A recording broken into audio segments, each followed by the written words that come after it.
లైన్లో తీసుకెళ్తున్నారు కదా, నన్ను తీసుకెళ్ళలేదు, నేను ఉన్నాను ముందని చెప్పి చెప్తున్నాడు ఆయన. అంటే వాళ్ళు అంటున్నారు కూడా, మరి వైసీపీ నేతలు అయితే అంటున్నారు, ఎందుకంటే ఎలక్షన్స్ ముందు జరిగిన మాటలన్నీ దృష్టిలో పెట్టుకొని ఇప్పుడు ప్రతీకారం తీర్చుకుంటున్నారు, అందుకే అరెస్ట్ల పర్వం జరుగుతూ ఉంది, అంటే వాళ్ళ ఈగో సాటిస్ఫాక్షన్ కోసం ఇవన్నీ చేస్తున్నారు అని అంటున్నారు. ఈగో సాటిస్ఫాక్షన్ అంటేనండి వాళ్ళకి అలవాటు, అది కక్ష సాధింపు ధోరణి అనేది వాళ్ళకి అలవాటు. వాళ్ళకి తల్లి చెల్లి లేకపోతే చిన్నాన్న పెదనాన్న ఇలాంటి వైషమ్యాలు ఉండవు. శవ రాజకీయాలకి పుట్టిల్లు వైఎస్ఆర్సీపీ పార్టీ. ఎక్కడైనా ఒక శవం లేచింది అంటే అక్కడికి వెళ్తారు.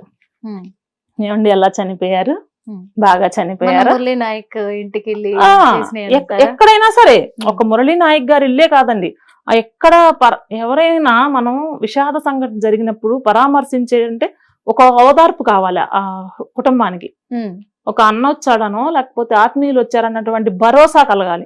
అలా కాకుండా ముసిముసి నవ్వులు నవ్వుకుంటూ బాగా చనిపోయారా, బాగా దోపిడీకి గురయ్యారా ఇలా పలకరిస్తారు ఆయన.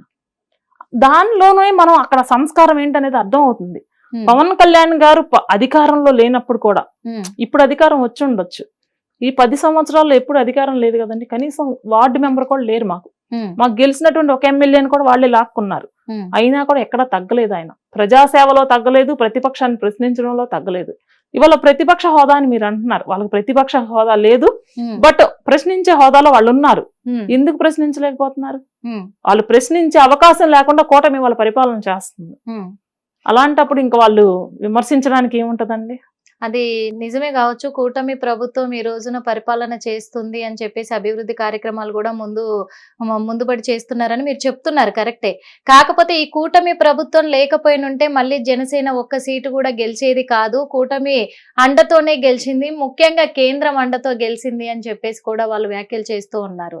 అందుకే ఆ గాంభీర్యాన్ని ఇప్పుడు చూపిస్తున్నారు అంటుంది జనసేన, చూపిస్తున్నారు అని చెప్పేసి కూడా వాళ్ళు అంటున్నారు. దీనికి ఏం చెప్తారు? నరేంద్ర మోడీ గారే స్వయంగా పవన్ కళ్యాణ్ గారిని పొడిన సందర్భాలు లక్షల మంది సాక్షిగా, కోట్ల మంది సాక్షిగా పవన్ కళ్యాణ్ గారికి మేము ఉన్నాము, మాకు పవన్ కళ్యాణ్ గారు ఉన్నారు, మేము పవన్ కళ్యాణ్ గారికి ఉన్నాం కాదు, మాకు అండగా పవన్ కళ్యాణ్ గారు ఉన్నారు అని మోదీ అంతటా ఆయనే చెప్పారు. అలాంటప్పుడు కూటమి ఒక కేంద్రం అండతోటి మేమేం చేస్తామండి? ఆంధ్రప్రదేశ్ లో బీజేపీ ఎలా ఉంటది అనేది అందరికీ తెలుసు. బీజేపీని కూడా ఇవాళ కొన్ని స్థానాలు వచ్చి ఎమ్మెల్యేలుగా గెలిచారు అంటే అది జనసేన వల్ల. ఇవాళ మా సీట్లే మేము త్యాగం చేసాం, వాళ్ళకు కూడా మాకు రావాల్సిన సీట్లే మేము త్యాగం చేసాం. స్టిల్ అదే టైంలో మేము ఇండివిజువల్ గా పోటీ చేసినా కూడా 50 స్థానాలు పైచిలకు మేము గెలవచ్చు. కానీ ఏదన్నా కొంచెం బేసిక్గా అటు ఇటు అయితే మళ్ళీ ప్రజలు తినడానికి కూడా లేని పరిస్థితులు చూసారండి. ఒక భవన నిర్మాణ కార్మికులు కానివ్వండి, లేకపోతే కూలీలు కానివ్వండి, ఉద్యోగులు, టీచర్లు కూడా రోడ్డు మీదకి వచ్చి ధర్నాలు చేశారు కదండి, అంగన్వాడీ కార్యకర్తలు, ఇట్లా ఎంతో మంది జీతాలు ఇవ్వక ఎంతో మంది. అలాంటి దుస్థితి మళ్ళీ రిపీట్ అవ్వకూడదు. ఓన్లీ ప్రజా సంక్షేమమే. పవన్ కళ్యాణ్ గారి సంక్షేమం చూసుకోలేదు, చంద్రబాబు గారి సంక్షేమం, మోదీ గారి సంక్షేమం చూసుకోవాలా, కేవలం ప్రజా సంక్షేమం దృష్టిలో పెట్టుకొని జగనాసురుణ్ణి మట్టు పెట్టాలి అనేటువంటి ఆశయంతో. ఎందుకంటే ఇక్కడ కూడా ప్రజాక్షేమమే, అక్కడ జగన్మోహన్ రెడ్డి గారి మీద కక్ష సాధింపో లేకపోతే ఇంకోటి ఏం లేదు. ప్రజలు మళ్ళీ ఇబ్బంది పడకూడదు, ఆంధ్ర రాష్ట్రంలో ప్రశాంతంగా నిద్రపోవాలి. వైఎస్ఆర్సీపీ గవర్నమెంట్ లో ఎవరన్నా ప్రశాంతంగా ఉండగలిగారండి? ఏ మారుమూల నుండి ఏ గొడవ వస్తో తెలియదు, ఎటు నుండి ఏ బాడీ డోర్ డెలివరీ చేస్తారో తెలియదు, ఏ ఆడబిడ్డ మెడలోంచి బంగారం ఎత్తుకెళ్తారో తెలియదు, ఆడబిడ్డలను ఎత్తుకుపోయి అక్రమ రవాణా చేస్తారో తెలియదు. ఇలాంటి దుస్థితిలో మగ్గిపోయింది ఆంధ్ర రాష్ట్రం నిన్న మొన్నటి దాకా. మరి అట్లాంటప్పుడు వాళ్ళ ప్రశాంతమైన వాతావరణం ఉంటే కూటమిని స్వాగతిస్తానే ఉంటారుగా ప్రజలు.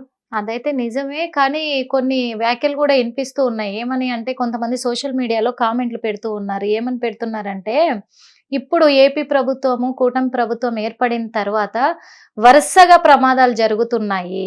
అంటే హిందూ ధర్మాన్ని, సనాతన ధర్మాన్ని అంతగా నమ్మే వ్యక్తి కదా పవన్ కళ్యాణ్ గారు. అన్ని హోమాలు, అన్ని పూజలు చేసినప్పటికీ కూడా మరి ఏడుకొండల వెంకన్న స్వామికి పవన్ కళ్యాణ్ గారి మీద కానీ, కూటమి ప్రభుత్వం మీద కానీ కన్నెర్ర చేశాడా ఏంటి? మరి వరుస ప్రమాదాలు జరుగుతున్నాయి, ఎక్కడ తప్పిదం జరిగింది అనే విధంగా కూడా మరి ఇప్పుడు కామెంట్లు వినబడుతున్నాయి. దీనికి ఏం చెప్తారు? ప్రకృతి వైపరీత్యాలకిను దైవాన్ని నమ్మడానికి సంబంధం లేదు కదండి.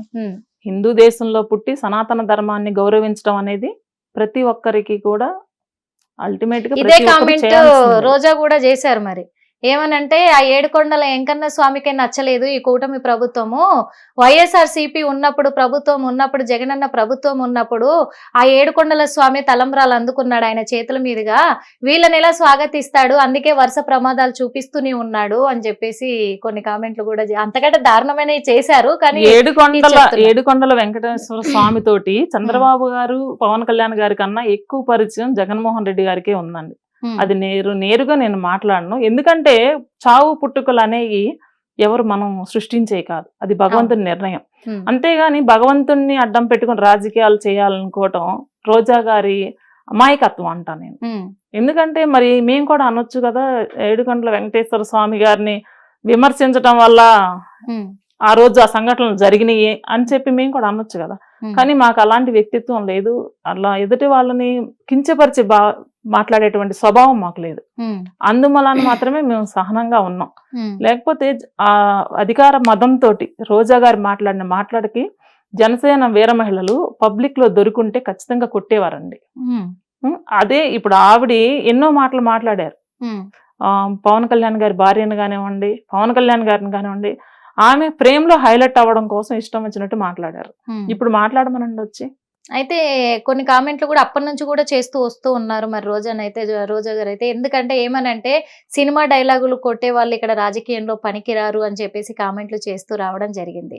కానీ తను కూడా ఒక సినిమా వ్యక్తే, సినిమా రంగం నుంచి వచ్చిన మహిళనే. ఇప్పుడు కూడా వాస్తవంగా చెప్పాలంటే మొన్నటి వరకు జబర్దస్త్ చేసింది, జబర్దస్త్ ప్రోగ్రామ్ లో జడ్జిగా నిర్వహించింది. ఆ తర్వాత అక్కడ నుంచి బైకట్ అయింది. పవన్ కళ్యాణ్ గారు ఎప్పుడైతే రాజకీయాల్లోకి వచ్చారో అప్పటి నుంచి ఆ ప్రోగ్రామ్ కి స్వస్తి చెప్పేసి మళ్ళీ ఇక్కడ ఉన్న తర్వాత ఇప్పుడు కొత్తగా మళ్ళా డ్రామా జూనియర్స్ అనే ప్రోగ్రామ్ కి మరి జడ్జిగా వ్యవహరిస్తున్నారు. అంటే ఇక్కడ సినిమా రంగాన్ని ఒకప్పుడు కించపరిచిన రోజా ఇప్పుడు మళ్ళీ సినిమా రంగంలోకే మళ్ళీ వచ్చి కూర్చున్నారు. అంటే తను ఎప్పుడు కూడా సినిమా రంగాన్ని వదలలేదు. తను మరి రాజకీయాలలో సినిమా డైలాగులు కొట్టలేదా? దీని మీద ఏం చెప్తారు మీరు? అసలు అన్ని సినిమా డైలాగులే కదండి, సినిమా డైలాగులు కొట్టడం కాదు. ఆమె భర్త సినీ ఇండస్ట్రీకి సంబంధించిన వ్యక్తే. పవన్ కళ్యాణ్ గారిని ఇష్టం వచ్చినట్టు విమర్శించింది, సినిమా డైలాగులని అయ్యని అని చెప్పేసి.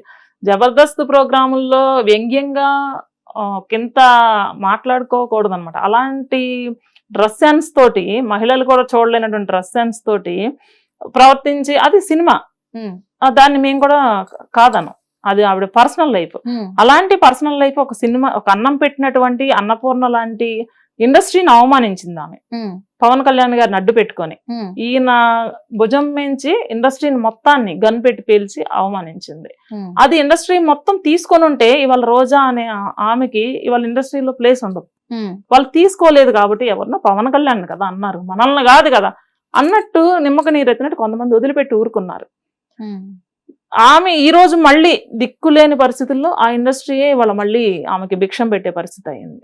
ఎప్పుడు కూడా మనకు అన్నం పెట్టినటువంటి అది ఏదైనా కావచ్చండి, ఏ వృత్తి అయినా కావచ్చు, అలాంటి వృత్తిని అవమానించకూడదు. ఆమె అసలు స్త్రీ అనే పదానికి కూడా కళంకం అండి, రోజా అనే మనిషి. మరి ఇప్పటికి కూడా తను చెప్తూనే ఉన్నారు, మళ్ళీ నెక్స్ట్ ఖచ్చితంగా వైసీపీయే రాసి పెట్టుకోండి, జనసేన కావచ్చు ఇటు కూటమి ప్రభుత్వము ఇద్దరు కూడా మీరు రాసి పెట్టుకోండి, వైసీపీ వచ్చిన తర్వాత ఒక్కొక్కరు అంతు చూడడం ఖాయం అని చెప్పేసి వార్నింగ్లు ఇస్తూ ఉన్నారు. దీనికి ఏం చెప్తారు? వాళ్ళు అంతు చూస్తారని తెలిసే ప్రజలు బటన్ నొక్కి నేరుగా అక్క చెల్లెమ్మలకి ఏదైతే నేను చేస్తున్నానని చెప్పి అప్పులు పాలు చేశారో మిగిలిన వాళ్ళని, అదే బటన్ నొక్కి రివర్స్ పంచి కొడితే వెళ్ళి పులివెందుల్లో పడిపోయాడు ఆయన. ఎందుకంటే ఇలాంటి ఫ్యాక్షన్ రాజకీయాన్ని ప్రజలు ఎవరు స్వాగతించరండి. ఇవాళ నా బిడ్డలు బయటికి వెళ్ళారంటే క్షేమంగా తిరిగి రావాలని నేను కోరుకుంటా.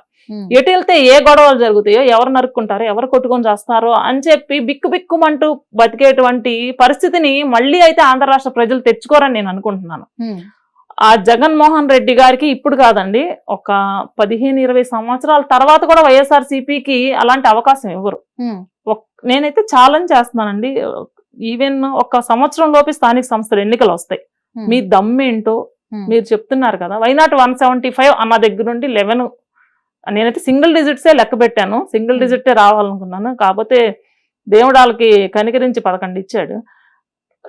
స్థానిక సంస్థల ఎన్నికల్లో మీ బలాబలాలు ఏంటో నిరూపించుకుంటే అప్పుడు మీరు జబ్బలు జరుచుకుంటారో లేకపోతే తొడలు కొట్టుకుంటారో దేనికైనా సిద్ధంగా మాట్లాడండి. అప్పటి వరకు అసలు వాళ్ళకి మాట్లాడే అర్హత కూడా లేదు. కనీసం ప్రతిపక్ష పాత్ర కూడా పోషించలేకపోతున్నారు వాళ్ళు.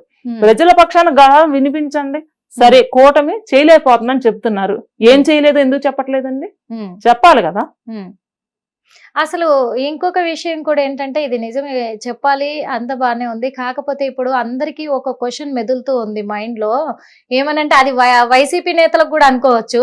మరి ఏంటి అసలు ఈ రెడ్ బుక్ అనేది ఏంటి? ఈ రెడ్ బుక్ లో అసలు ఏముంది? ఎందుకంటే మన పేర్ని నాని గారు కూడా ఒక మాట అన్నారు. ఒక మీడియా ఛానల్ కి సంబంధించిన యాంకర్ ఉండేసి నెక్స్ట్ రెడ్ బుక్ లో మీ